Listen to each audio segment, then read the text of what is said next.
estaremos a cargo de esta sesión. Ok. Entonces, en primer lugar tenemos el tema de la reunión, ¿no? Ustedes se preguntarán, ¿qué es SOLID? ¿O qué son los principios SOLID? ¿Alguna vez lo habrán escuchado en su vida? ¿O tendrán alguna noción por ahí? Bueno, les comento que al inicio yo tampoco ni sabía del término, no sabía ni lo que era. Decía, ¿qué es eso? ¿Con qué se come? No sabía nada. Entonces, recién lo aprendí en este ciclo, lo vi en el respecto, descubrí que son fundamentales para escribir un código como que más limpio, más organizado, y que también pueden evitar problemas al hacer para que nuestro código se pueda mantener, ¿no? Entonces, aquí hay dos cuestiones, ¿no? Las buenas prácticas son una de las principales diferencias entre un junior y un senior. Un junior lo único que nos interesa es que el código funcione, con que compile nosotros estamos contentos y felices, estamos saltando, y con eso nos basta. Pero la diferencia con un senior es que un senior aplica las buenas prácticas, ¿no? Y hace que el código sea mantenible. Y una de estas buenas prácticas se llaman los principios SOLID. SOLID viene del acrónimo que ven en pantalla.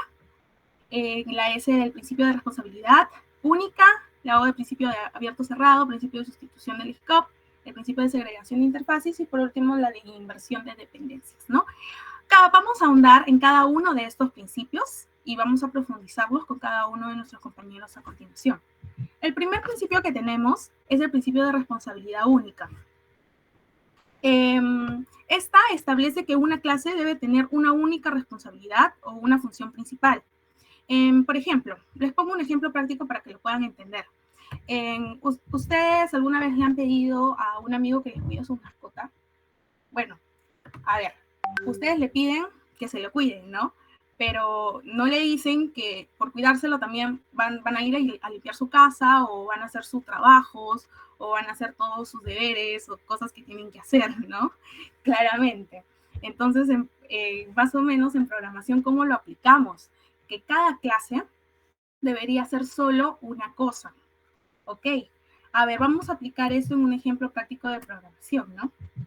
Que es por ejemplo, que ven en pantalla, vemos la clase de pedido. En esta clase de pedido vemos distintas funciones. El de calcular el total, el de guardar a la base de datos, el enviar el email con personas. O sea, son demasiadas funciones, ¿no? Tienen muchas responsabilidades solamente una clase. Y esto es un error, esto es erróneo, totalmente. Entonces, eso es lo que trata de evitar este principio, ¿no? ¿Y qué nos dice? Pues que lo separemos y lo pongamos cada uno con su responsabilidad, ¿no? Tenemos la clase de pedido, ok, ya, va a haber una clase que solamente va a almacenar la información y solamente se va a dedicar a eso. Después la clase solamente para que se conecte a la base de datos, después otra clase para que sea el repertorio de pedido y otra clase para el servicio de email.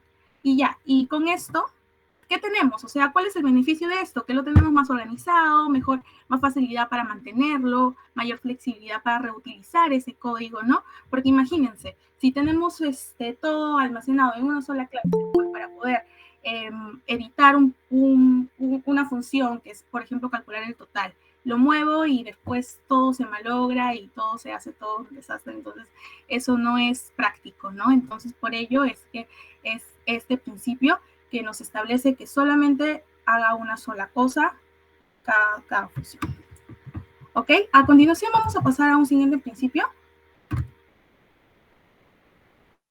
Muy bien. Ahora yo pasaré a explicarles acerca del principio de la letra O, cuyo nombre completo es Open Close Principle, que en español es principio abierto cerrado. Ahora, este principio lo que nos dice es que el código debe estar abierto para su extensión, pero cerrado para su modificación. Esto significa de que cuando queramos añadir nuevas funcionalidades a a nuestro aplicativo, pues deberíamos tener cuidado de no romper las funcionalidades que ya existen. Para hacer esto, un ejemplo cotidiano podría ser el hecho de una ensalada, por ejemplo. Cuando nosotros comemos nuestra ensalada y también no tenemos nuestro segundo helado, pues lo que queremos hacer es tenerlos aparte, ¿no? Ya que si, digamos, le falta un poco de sal a la ensalada, le echamos sal a la ensalada, pero si lo tuviéramos combinado todo, entonces esa sal que le echamos a la ensalada afectaría el sabor del segundo también. Algo similar pasa con este principio. Este principio, en una manera más técnica, lo veríamos, por ejemplo, en esta clase. Esta clase almacena métodos de pago. Podemos ver el método Pay Debit, que almacena lo que es em, un pago de débito, y Pay Credit, que almacena lo que es un pago de crédito. Entonces, am, si quisiéramos añadir otro método de pago, deberíamos modificar el código de esta clase, lo cual al principio nos dice que no es correcto. ¿Cuál sería entonces la manera correcta? La manera correcta sería cambiar a la clase que guarda los métodos de pago a una clase abstracta y de esta clase abstracta crear subclases. Estas subclases, cada una de ellas va a representar un método de pago diferente. De esta manera, si deseamos añadir otro método de pago, pues añadiríamos otra subclase y no afectaríamos al código de los otros métodos de pago. Muy bien, ahora pasaremos al siguiente principio. Bien, en el siguiente principio tenemos el principio de sustitución del ISCOM. Este principio me abarca más en la parte del paradigma de programación orientada a objetos. Entonces, este principio que nos dice? Nos dice que los objetos de una clase padre o padre deben poder ser reemplazados por objetos de sus subclases. Bueno, ¿qué se debe entender esto? Que, por ejemplo, si una aplicación usa o una función usa como parámetro un objeto de una clase, una clase, si esta clase hereda de una clase padre, este objeto también puede ser reemplazado de esta manera, ¿no? Por ejemplo, en este ejemplo de código tenemos el siguiente, ¿no? Tenemos clase vehículo, que sería la clase padre, y las dos clases hijas, que serían la clase coche y avión. Estas tres clases con sus respectivos procedimientos de mover. Entonces, la manera de aplicar esto vendría a ser el siguiente, ¿no? Tenemos una función que recibe como parámetro un objeto de la clase vehículo y a su vez ejecuta su procedimiento mover. Entonces, si este principio no se aplicaría, si agregáramos, podríamos el objeto coche como con el parámetro y ejecutamos esto, ejecutaría un error.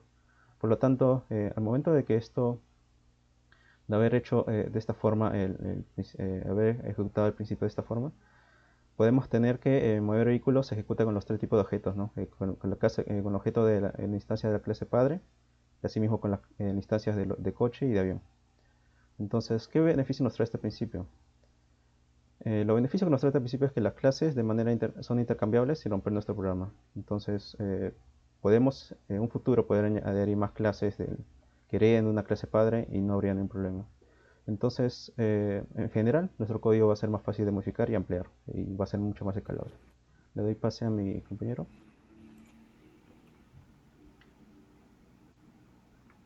Bueno, ahora vamos a profundizar el principio de segregación de interfaces. El principio de segregación de interfaces establece que una clase no debería estar obligada a implementar interfaces que no utiliza. En lugar de tener una interfaz grande y general, es preferible dividirla en varias interfaces más pequeñas y específicas.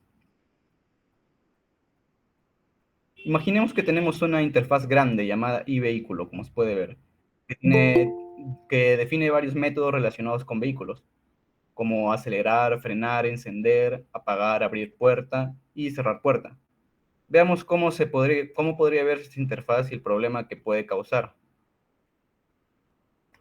Consideremos dos clases que implementan esta interfaz, coche y moto. Para moto, los métodos abrir puerta y cerrar puerta no tienen sentido, porque las motos no tienen puertas, ¿no? Sin embargo, debido a que moto implementa iVehículo, se ve obligada a definir estos métodos, lo cual es totalmente innecesario y confuso.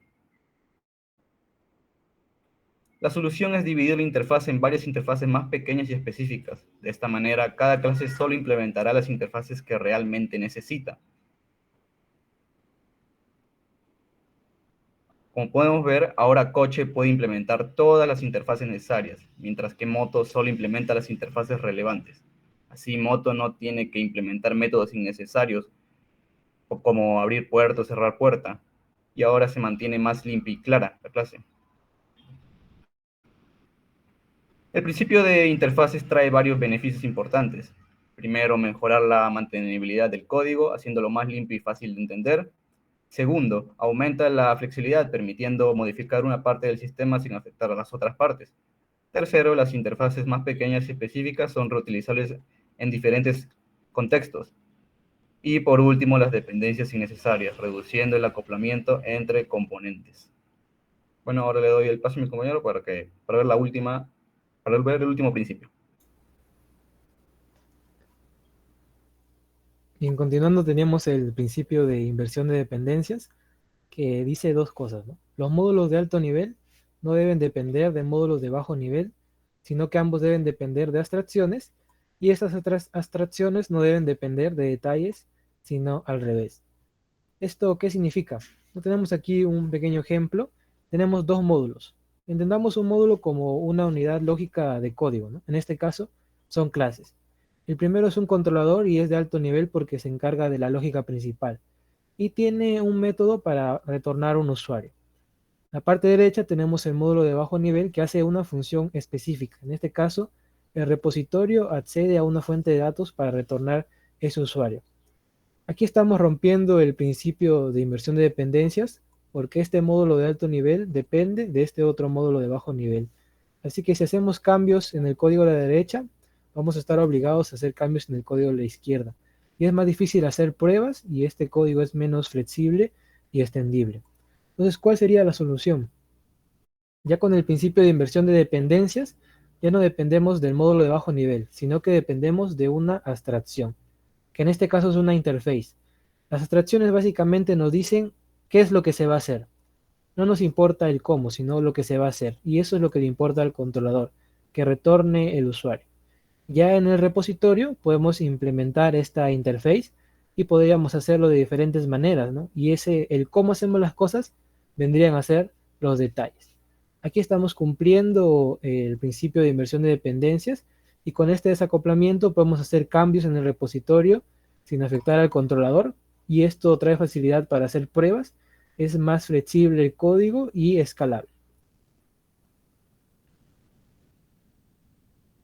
Ok, ahora pasaremos a la parte final de esta sesión, de esta reunión, que es la ronda de preguntas. Ahora, ¿hay algunas dudas que tengan con respecto al tema? Si las podemos aclarar.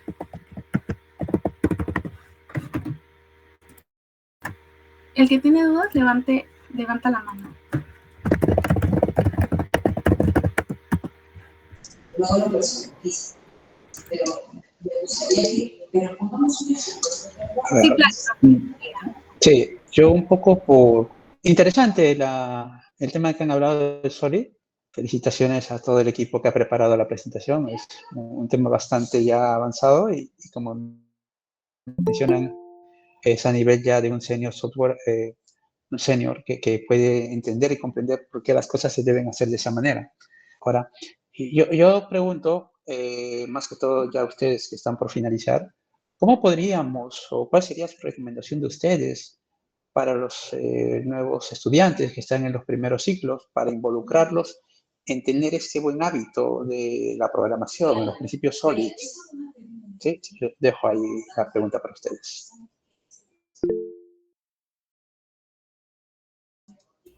Sí, si se me permite responder. Creemos que los principios sólidos son solo una manera, ¿no?, de mejorar nuestro código. Existen varias formas, pero esta es una de las más comunes. Ahora bien, cuando uno está empezando, podemos enfocarnos en entender la lógica de programación y no preocuparnos tanto en aplicar los 5 principios en un mismo programa, ¿no? Porque en la vida real vamos a aplicarlos, pero lo más importante es hacer código funcional y que sea escalable, ¿no? Entonces es importante que tengan en cuenta estos principios sin que perder el enfoque de que el código sea funcional y que cumpla el requerimiento y sea de algo valioso para el usuario. De acuerdo. Muchas gracias, Jaco. Muchas gracias, profesor. A ver, Carlitos. ¿Qué tal? Hola, por lo que comentaron, ¿no? Mi pregunta sería, los principios SOLID, ¿cuál sería la manera correcta de implementarlos? Primero, al iniciar un proyecto ya tener en cuenta estos principios y ir modulándolo poco a poco, o por el contrario, ¿no? Normalmente en los trabajos, cada persona va realizando un módulo, se divide en el proyecto. En general, ¿se deberían revisar los principios SOLID al final? ¿O cómo se debería manejar, ¿no? Estos principios en un proyecto real.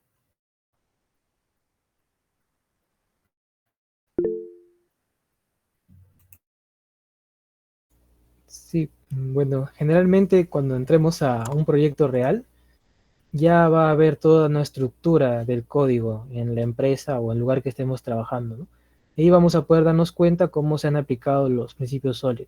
Por ejemplo, el último tiene que ver mucho con el tema de inyección de dependencias y es algo que es muy común, se va a ver en el trabajo, ¿no?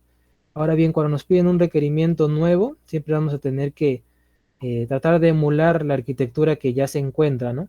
Y si vemos que tenemos puntos de mejora para aplicar los principios SOLID, sería bueno comentarlo al inicio con el jefe del proyecto y evaluarlo para poder aplicarlo, ¿no? Porque tal vez por querer aplicar todos los principios podamos malograr un código que ya esté funcional, ¿no? Entonces yo dependería del contexto, pero siempre sería bueno plantearse antes cómo vamos a hacer las cosas. Listo, perfecto. Gracias. Sí, claro, Sofía. Hola chicos, ¿qué tal? Muy interesante su presentación. Y justamente tengo una duda. Por ejemplo, ¿ustedes cómo detectarían que una clase está violando el principio de responsabilidad única en un proyecto real? ¿Cómo harían?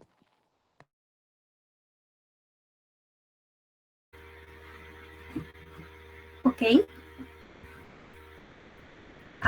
Si me deja responderte.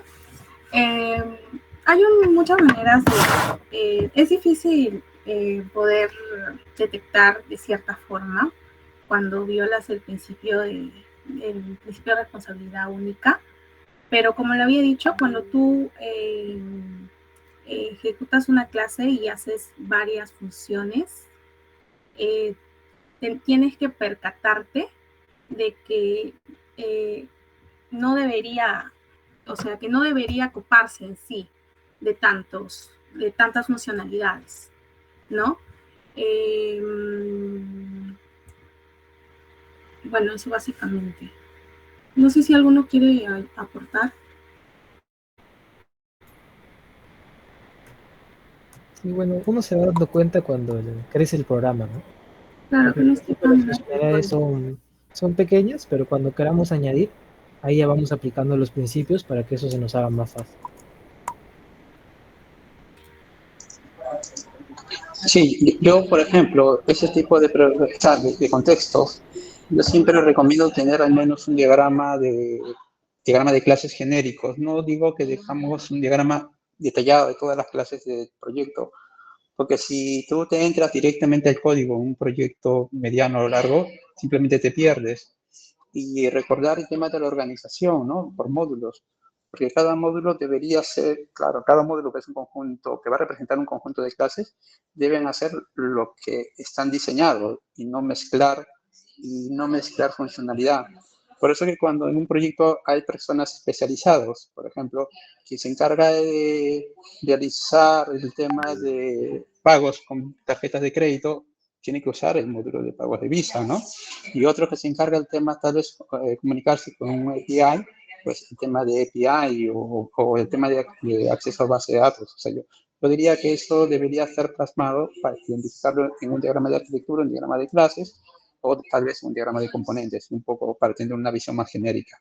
Porque vuelvo a decir, verlo directamente en el código como que te pierdes, ¿no?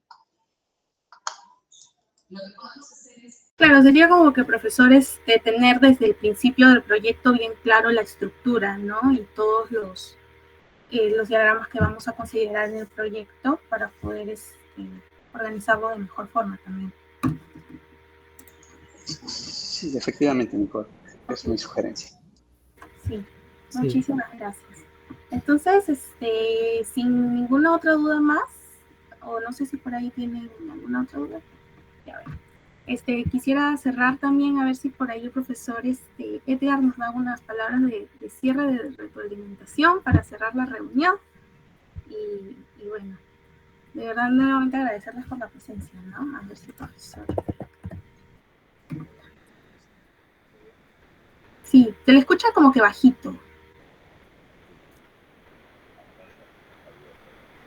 Sí, se le escucha bien bajito. En general, felicitarlos porque la idea desde inicio de carrera era eso, ¿no? Un crecimiento paulatino, ¿no? Y creo que lo están logrando. Y esto no es un punto final al llegar al sexto ciclo, sino es un punto de inicio para poder ejercer su carrera y ejercerla pues con mucho emprendimiento hacia adelante, ¿no? Es importante tomar en cuenta que no solamente es otorgar un producto por otorgarlo, ¿no? Sino que hay que acompañar eso con una propuesta de valor, algo que pueda resaltar y destacar del resto de productos que ya existen en el mercado, ¿no? Y eso de estar investigando es fabuloso porque los ayuda a mantenerse en vigencia, ¿no? Y a la vanguardia de todo lo que va apareciendo, ¿no? A mí me parece que en cuanto ustedes siempre saquen productos cuya propuesta sea irresistible, yo creo que van a tener éxito en todos sus emprendimientos.